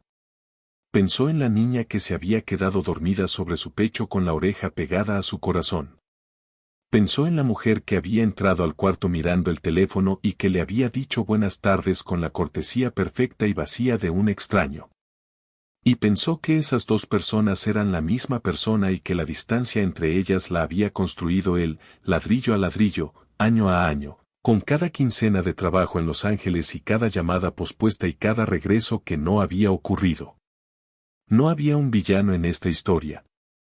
Había un hombre que había tomado decisiones y que ahora estaba sentado con las consecuencias de esas decisiones en una catedral de piedra rosa en Morelia a los 48 años de edad, y las consecuencias tenían exactamente el peso que merecían tener. Salió de la catedral cuando el sol empezaba a bajar y el cielo sobre Morelia se ponía de ese color naranja profundo que tiene el atardecer en el altiplano michoacano, ese color que parece pintado a propósito, que parece demasiado hermoso para ser accidental. Buscó un hotel sencillo cerca del centro, dejó su maleta, se bañó con agua caliente durante más tiempo del necesario porque el agua caliente es una de esas cosas pequeñas que ayudan cuando todo lo demás es difícil. Comió solo en un restaurante de la calle, caldo de res con todo y una tortilla hecha a mano que la señora del puesto le pasó directamente de la comal a la mano con el gesto automático de quien ha hecho ese movimiento 50.000 veces, y el sabor de esa tortilla recién hecha fue quizás la cosa más reconfortante que Roberto había sentido en todo el día, esa familiaridad directa al cuerpo que no necesita explicación ni contexto. Por la noche le mandó un mensaje a Carmen. Le preguntó cómo había salido la cita con el médico. Ella respondió tarde, cuando Roberto ya casi se dormía, y le dijo que habían confirmado lo que sospechaban, que era hepatitis avanzada con daño hepático, que había tratamiento pero que iba a ser largo y difícil. Roberto leyó esto y respondió que lo sentía mucho, que iba a estar ahí lo que necesitara, que no se iba a ir hasta que ella estuviera estable. Carmen no respondió nada esa noche. Roberto puso el teléfono sobre la mesa de noche del hotel y miró el techo oscuro y pensó que mañana tenía que hacer algo que llevaba 20 años sin hacer y que no sabía muy bien cómo hacer pero que ya no podía seguir evitando. Mañana tenía que hablar con su hija. No fue fácil conseguir ese momento. Valeria trabajaba turnos irregulares en el hospital y su vida no tenía el tipo de espacios vacíos que tienen las vidas de las personas que no trabajan duro. Roberto se acercó a la casa de Carmen los días siguientes, llegando siempre con algo concreto como pretexto, fruta del mercado, medicina que Carmen había mencionado de pasada, la voluntad de ayudar con algo práctico que era también la única forma que Roberto conocía de decir que estaba ahí. Carmen lo recibía con una calidez cansada, la calidez de alguien que está demasiado enfermo para guardar rencores viejos y que además, en el fondo, nunca había dejado de quererle bien a ese hombre aunque sus caminos se hubieran separado hacía mucho. Aurelio lo trataba con una cordialidad sobria, sin exceso de calor pero sin frialdad tampoco, la cordialidad de un hombre que tiene seguridad en lo que es y en lo que ha construido y que por lo tanto no necesita tratar mal a nadie para confirmar su propio lugar. Valeria lo saludaba cuando estaba y se iba cuando podía. No era grosera. Era peor que grosera. Era indiferente con educación, que es la forma que tiene la gente de decirte que no eres suficientemente importante para merecer su hostilidad. Roberto la observaba en esos momentos en que podía observarla sin que fuera obvio que la observaba, buscando en ella las cosas que reconocía, la manera de mover las manos cuando explicaba algo, el ángulo de la mandíbula, esa forma de pararse con el peso ligeramente cargado hacia la pierna izquierda que era exactamente igual a cómo se paraba él mismo cuando estaba pensando. La reconocía en esos detalles físicos con una intensidad que le apretaba el pecho. Y también la veía en los detalles que no eran suyos, en cómo trataba a Carmen con una ternura práctica y eficiente que era pura Carmen, en cómo le hablaba a Aurelio con esa confianza relajada de quien no ha tenido que ganarse el amor de alguien sino que simplemente lo ha tenido siempre, en cómo se movía por esa casa como alguien que sabe exactamente dónde están todas las cosas y por qué están ahí. El momento llegó un jueves, inesperadamente, como llegan los momentos que importan. Carmen había tenido una mala noche y estaba descansando. Aurelio había ido al trabajo. Roberto llegó a media mañana con naranjas del mercado y se encontró a Valeria sola en la cocina, tomando café de pie junto a la ventana, con uniforme de enfermera y el cabello todavía mojado de la ducha, mirando el jardín pequeño con expresión de quien tiene la mente en otro lugar. No lo oyó entrar. Roberto puso las naranjas sobre la mesa con cuidado, haciendo el mínimo ruido, pero Valeria se volvió al escucharlo y hubo un segundo, solo un segundo, antes de que la expresión cortés volviera a su lugar, en que Roberto vio algo diferente en su cara. Vio el desconcierto genuino de alguien que no sabe qué sentir y que todavía no ha decidido qué sentir, que es quizás la expresión más honesta que una persona puede tener. Roberto le preguntó si podían hablar. Valeria lo miró. Dijo que tenía que ir al hospital en 1 hora. Roberto dijo que 1 hora alcanzaba. Hubo un silencio en el que Valeria podría haberse negado y los dos lo sabían. No se negó. Puso la taza de café sobre la mesa, se cruzó de brazos con ese gesto que tienen las personas cuando están escuchando algo que no saben si quieren escuchar, y dijo, «Está bien». Roberto se sentó a la mesa.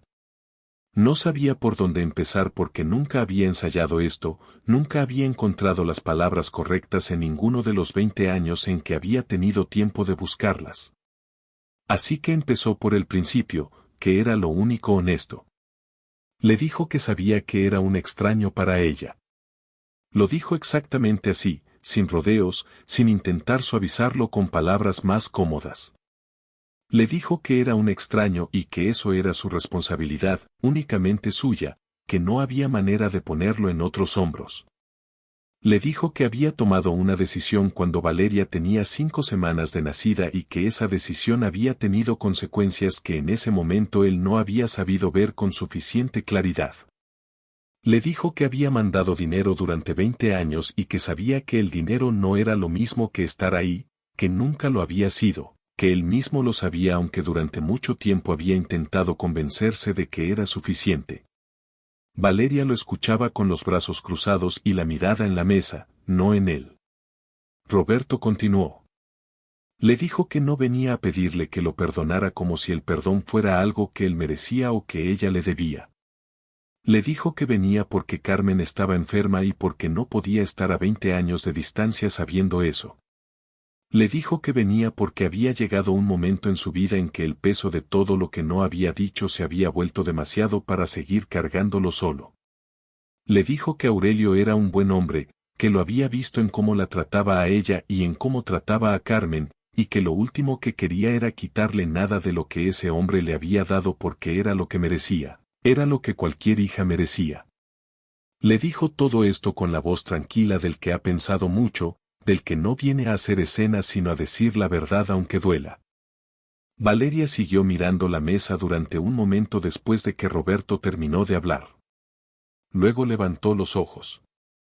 Y Roberto vio que los tenía brillantes, no llorando, pero en ese estado previo al llanto en que los ojos se vuelven más grandes y más oscuros. Cuando habló, su voz era controlada con ese esfuerzo visible del que está usando toda su energía para no perder la compostura. Le dijo que su mamá había estado enferma otras veces y él no había venido. Le dijo que había habido un temblor en Morelia 3 años atrás que había dañado parte de la colonia y ella había estado 2 días sin poder comunicarse con Carmen y en esos 2 días de terror no había habido ninguna llamada de él porque él no sabía qué había pasado porque ya casi no había llamadas. Le dijo que había tenido 15 años y que había ido a su primera fiesta de preparatoria y que la había pasado bien pero que esa noche al llegar a casa había pensado, de una manera que no podía explicar del todo, que había alguien que debería saber que estaba creciendo y que ese alguien no lo sabía, y que eso le había dolido de una manera que ella nunca le había dicho a nadie.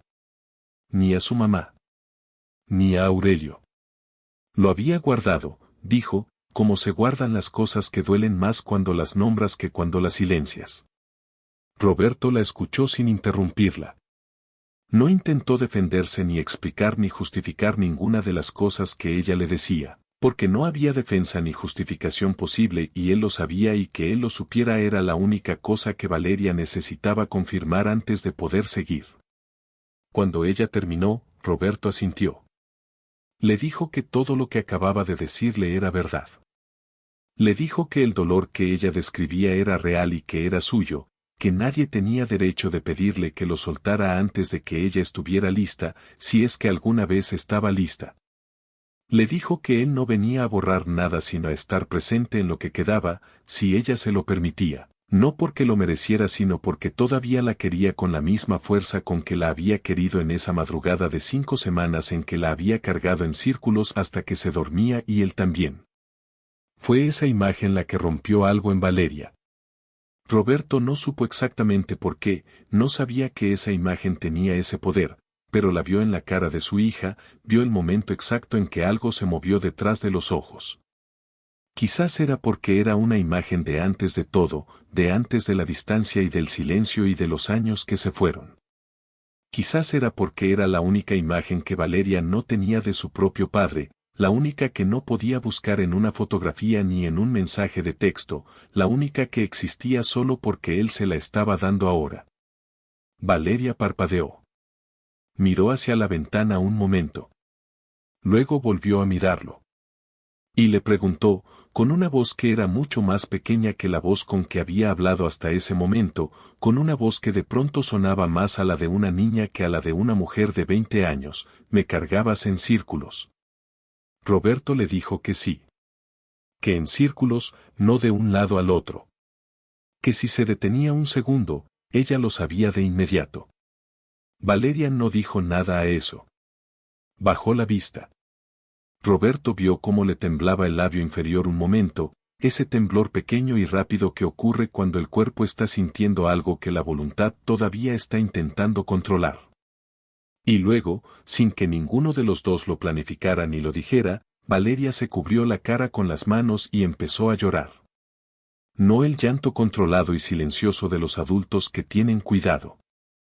El llanto de alguien que ha guardado algo durante mucho tiempo y que de pronto ya no tiene energía para seguir guardándolo. Un llanto que era de varias cosas al mismo tiempo, del dolor de los años sin él y también, aunque era más complicado de nombrar, de algo que se parecía al alivio, ese alivio extraño que a veces viene cuando uno finalmente se permite sentir lo que ha estado evitando sentir. Roberto se levantó de su silla. Se acercó a ella. Y con el cuidado, con la misma delicadeza con que 20 años atrás había tomado un bulto pequeñísimo de los brazos de Carmen en un hospital de Zitácuaro, puso la mano en la espalda de su hija. Solo eso. La mano en la espalda, suave, sin apretarla, solo para decirle sin palabras aquí estoy. Igual que cuando era bebé. Igual que siempre, aunque él siempre hubiera tenido demasiados huecos. Valeria no se alejó. Eso era lo más importante. No se alejó. Lloraron los dos, aunque Roberto lloró en silencio y sin que se notara demasiado, porque era el hijo de don Ernesto y esas cosas no cambian del todo. Y en esa cocina pequeña que olía a café y a naranja recién puesta sobre la mesa, entre el uniforme de enfermera y la silla de madera y la ventana con el jardín afuera, algo que había estado roto durante 20 años dio su primer paso, pequeño y frágil y real, hacia algo que todavía no tenía nombre pero que se sentía como el principio de uno. Los días que siguieron fueron distintos.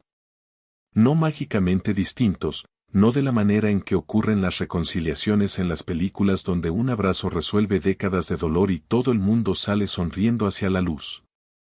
Distintos de la manera real, que es más lenta y más complicada y más valiosa por eso mismo. Valeria no lo llamó papá. Eso hay que decirlo con claridad porque es parte de la verdad de esta historia y la verdad merece ser contada completa. No lo llamó papá porque esa palabra ya tenía dueño y los dos lo sabían y ninguno de los dos hubiera querido que fuera de otra manera. Pero empezó a quedarse más tiempo cuando Roberto estaba en la casa. Empezó a contarle cosas, pequeñas al principio, un caso difícil del hospital, una paciente que le había caído bien, una situación que le había parecido graciosa en el turno de la noche.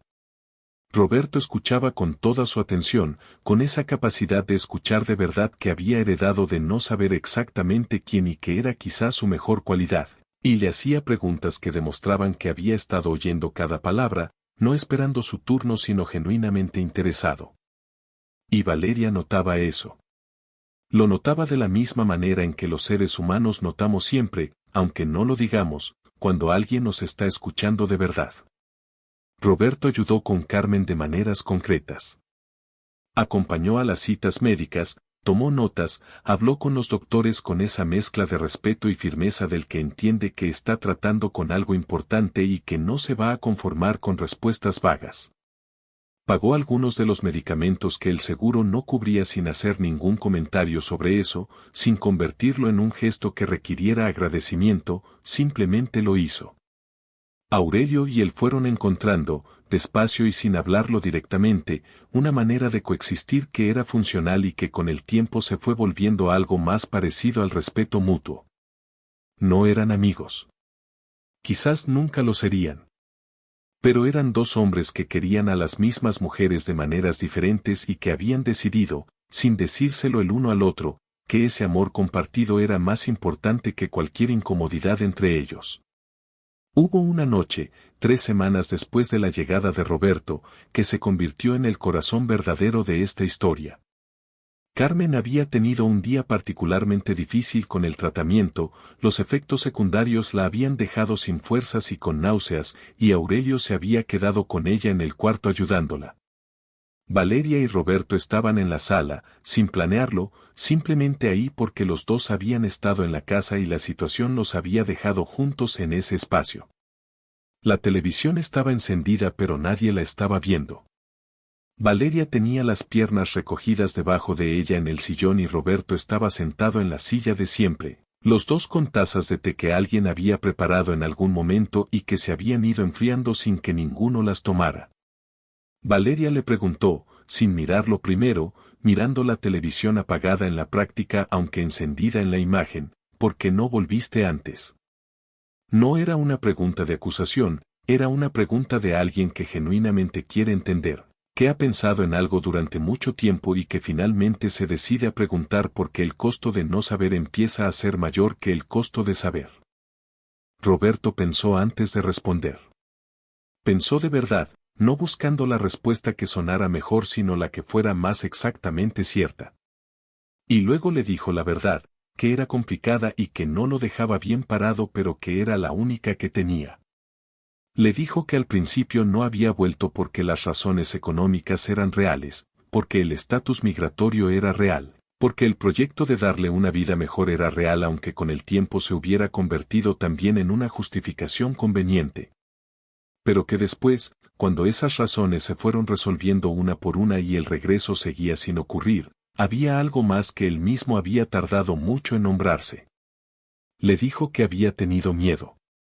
Que había tenido miedo de llegar y encontrar exactamente lo que encontró, una hija que lo miraba como a un extraño, un lugar en la familia que ya no existía, el tiempo convertido en una distancia que el dinero no podía cruzar y las buenas intenciones tampoco. Le dijo que el miedo a llegar y encontrar eso había sido, durante años, más grande que el valor de arriesgarse a encontrarlo. Y que eso era cobardía. Que no tenía otro nombre más amable ni más justo. Que era cobardía y que era suya y que lo cargaba. Valeria lo escuchó decir eso. Lo escuchó decir cobardía sobre sí mismo sin que nadie se lo exigiera. Y algo en esa honestidad, en ese no buscar excusa más cómoda, le llegó de una manera que las explicaciones más elaboradas no le habrían llegado. Porque la honestidad brutal de un hombre sobre sus propias fallas tiene una calidad particular, una dignidad particular, que se parece más al valor que a la derrota aunque venga en forma de confesión. Le dijo algo entonces que Roberto no esperaba. Le dijo que su mamá le había contado, hace poco, que él había mandado dinero todos los meses durante 20 años. Que ella no lo había sabido con esa claridad hasta hace poco, que Carmen se lo había dicho durante la enfermedad, en esas conversaciones que tienen los enfermos cuando sienten que es el momento de poner las cosas en orden. Le dijo que cuando su mamá se lo dijo, su primera reacción había sido enojo, que le había parecido que el dinero era la manera más fácil de callar una conciencia sin realmente resolver nada. Pero que después, cuando se le fue bajando el enojo, había pensado en lo que significaba mandar dinero durante 20 años sin que nadie te lo pidiera, sin falta, cada quincena, durante 2 décadas. Que eso no era la acción de un hombre que no pensaba en ella. Que eso era la acción de un hombre que pensaba en ella todo el tiempo y que no sabía cómo convertir ese pensamiento en presencia, lo cual era una falla enorme, sí, pero no era lo mismo que indiferencia. Y que la diferencia entre una falla enorme y la indiferencia era algo que ella había estado procesando. Roberto la escuchó decir eso y no dijo nada por un momento. Luego le dijo que tenía razón en las dos cosas. Que el dinero no era suficiente y que tampoco era nada. Que había sido lo mejor que había sabido hacer con lo que tenía, que no lo justificaba pero que era la verdad. Luego le preguntó algo que había querido preguntarle desde que había llegado pero para lo que no había encontrado el momento ni el valor. Le preguntó si era feliz. No como pregunta de padre que reclama un lugar, sino como pregunta de alguien que genuinamente quiere saber si la persona que más le importa en el mundo está bien. Valeria lo miró. Y por primera vez desde que Roberto había llegado a Morelia, lo miró sin la cortesía distante, sin el escudo educado, con algo más directo y más abierto, con esa mirada que tienen las personas cuando han decidido que el otro merece verlas de verdad. Le dijo que sí. Que era feliz. Que tenía su trabajo que le encantaba, que tenía a su mamá aunque estuviera enferma y eso la aterrara. Que tenía a Aurelio que había sido lo más parecido a un padre que ella había conocido desde adentro y que lo quería con todo lo que tenía. Pero que también, dijo, y aquí su voz bajó un poco, que también había una parte de ella que había cargado algo que no sabía exactamente cómo llamar, algo que tenía que ver con él, con su ausencia, con la pregunta que no tiene respuesta cómoda de por qué un padre se va y no vuelve. Que había cargado eso sin nombrarlo durante muchos años. Y que quizás, dijo, quizás estar hablando ahora era el comienzo de poder soltarlo. No de olvidarlo. Soltar no es lo mismo que olvidar. Soltar es agarrarlo con las dos manos, mirarlo de frente, y luego decidir que ya no va a vivir en el centro de uno sino en algún otro lugar más manejable. Roberto asintió. Tenía los ojos brillantes otra vez. Le dijo que eso era más de lo que merecía que ella le dijera. Que se lo agradecía. Que iba a pasar el resto del tiempo que tuviera siendo digno de esa conversación, no para compensar lo que no se podía compensar sino porque era lo correcto.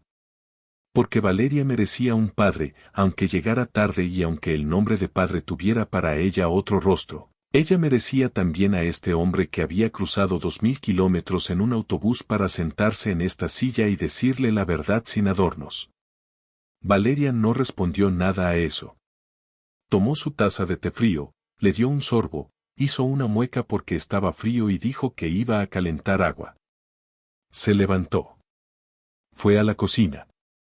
Y cuando volvió con las dos tazas calientes, le puso la de él frente a él sobre la mesa y le dijo, sin mirarlo, con esa forma lateral de decir las cosas importantes que tienen las personas que todavía están aprendiendo a decirlas de frente, le voy a decir a mi mamá que se quede a cenar esta noche.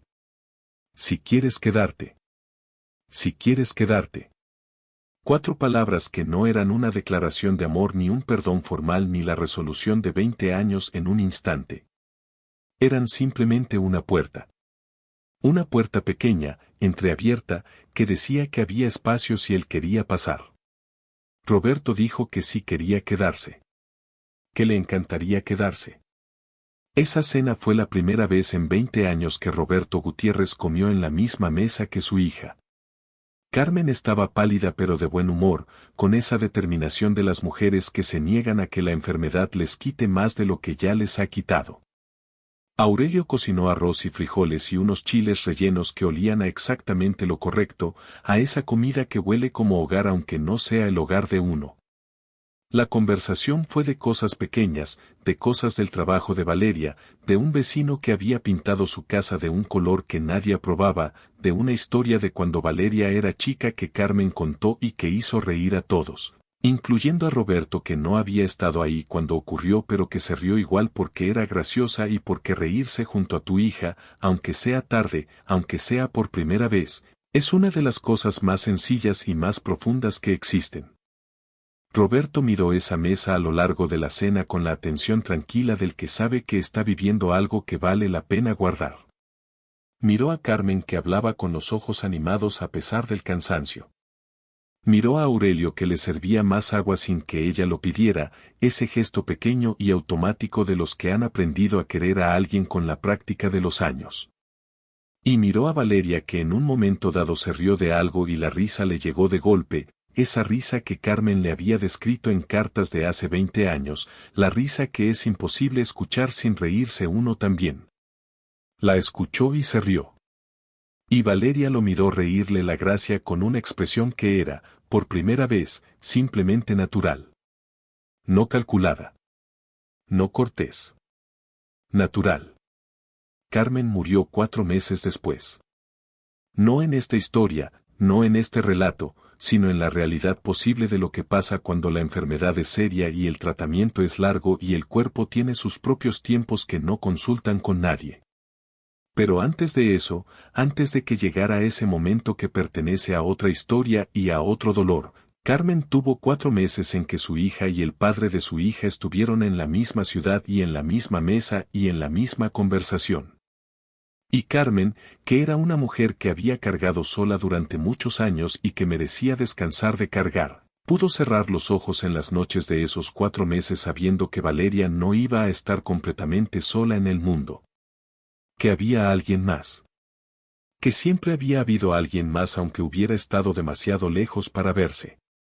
La última vez que Roberto y Carmen hablaron a solas fue en el jardín de la casa, un atardecer de julio con el calor tibio que tiene Morelia en verano y los geranios de la entrada florecidos de rojo.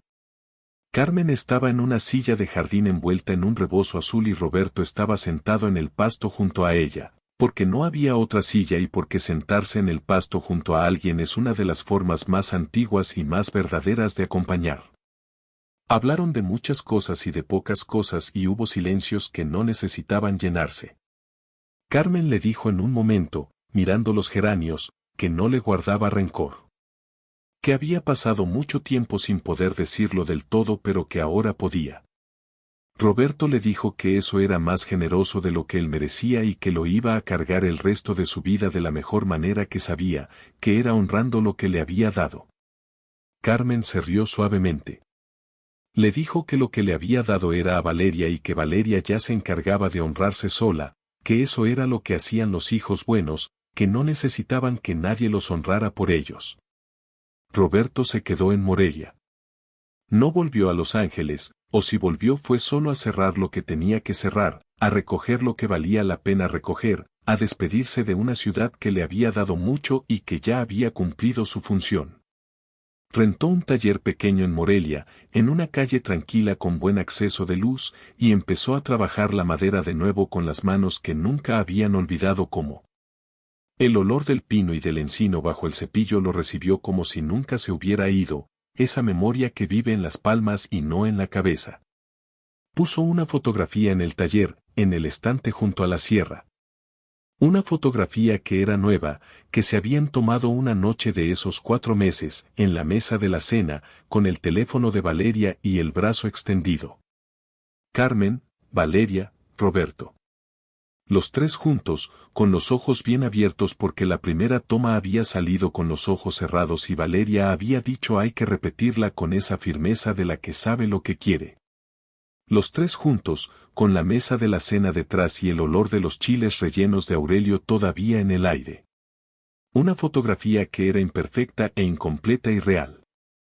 Valeria y Roberto no se convirtieron en padre e hija de la manera en que podría haberlo sido si el tiempo no se hubiera perdido. Se convirtieron en algo diferente, algo que no tiene nombre exacto pero que existe en la realidad de las familias que han sobrevivido cosas difíciles y que han decidido, a pesar de todo, seguir en la misma dirección.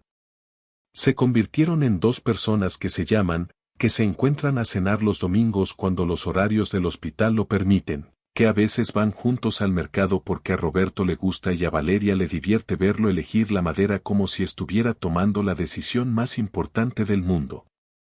Que hablan de las cosas que importan con una honestidad ganada, no regalada. Que se llaman por sus nombres porque los nombres son los que son y eso no cambia.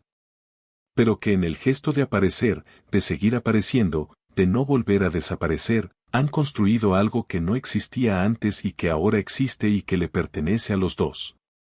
Aurelio sigue siendo papá. Eso no cambió ni tenía que cambiar. Aurelio fue el hombre que enseñó a andar en bicicleta y que fue a los festivales y que consoló cuando se reprobó el examen y que cocinó los chiles rellenos la noche de la primera cena. Ese hombre es el padre de Valeria en todos los sentidos que importan en el día a día y en la memoria del cuerpo. Y Roberto lo sabe y lo acepta y lo respeta, no como derrota sino como la realidad que él mismo construyó con sus ausencias y que Aurelio llenó con su presencia, y en esa realidad hay dolor pero también hay gratitud, la gratitud complicada del que entiende que su hija no estuvo sola aunque él no estuviera. Y ahora, antes de terminar, necesito hablarles a ustedes directamente. A los que han llegado hasta aquí. Porque esta historia no es solo de Roberto y Valeria. Esta historia es de todos los que se han ido y de todos los que se han quedado esperando. Es de todas las madres que han cargado solas lo que debía cargarse entre dos. Es de todos los hijos que han crecido con una pregunta sin respuesta pegada al pecho. Esa pregunta que a veces tiene la forma de un silencio en el cumpleaños y a veces tiene la forma de un apellido en un papel y a veces tiene la forma de una silla vacía en la mesa que nadie nombra pero todos ven. Esta historia es también de todos los padres que se fueron con buenas intenciones y que se quedaron atrapados entre lo que prometieron y lo que la vida les fue haciendo, de todos los que mandaron dinero porque era lo único que sabían mandar, de todos los que tuvieron miedo de regresar porque el regreso significaba enfrentar lo que el tiempo había hecho con su ausencia. La distancia no es solo kilómetros. Eso es lo que esta historia intenta decir, en el fondo, debajo de todo. La distancia más peligrosa no es la que se mide en carretera ni en horas de autobús. Es la que se construye en silencio, día a día, con cada llamada que se pospone y cada momento que no se comparte y cada vez que uno se dice a sí mismo que mañana, que la próxima semana, que cuando las cosas estén mejor, que cuando haya más dinero, que cuando el momento sea el correcto. El momento correcto no existe. El momento correcto es ahora, siempre ahora, porque el ahora es lo único que tenemos con certeza y lo único que el tiempo no puede quitarnos una vez que lo hemos usado. Hay una verdad en esta historia que no se dice con palabras sino que se siente, y es esta: el amor no es suficiente por sí solo. El amor sin presencia es una intención. El amor sin tiempo es una promesa sin cumplir. El amor necesita cuerpo, necesita voz, necesita el gesto de aparecer aunque sea difícil, aunque de miedo, aunque el camino de regreso sea más complicado que el camino de ida. Roberto amó a Valeria desde el primer segundo de su vida. La amó durante 20 años a distancia con un amor que era real y que era inmenso y que de todas formas no fue suficiente, porque el amor que no se entrega en persona se queda flotando en el aire sin que nadie pueda tomarlo. Y una niña que crece no puede alimentarse de amor flotando. Necesita manos. Necesita voz. Necesita a alguien que aparezca. Y sin embargo, y esto es quizás lo más importante de todo, esta historia no termina en la rendición ni en la culpa ni en el peso de lo que ya no se puede cambiar. Termina en una fotografía con los ojos bien abiertos. Termina en una taza de té caliente puesta sobre la mesa sin que nadie lo pida.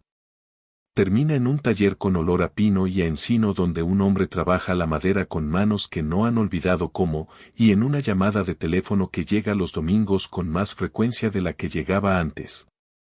No es el final de las películas. Es mejor que eso.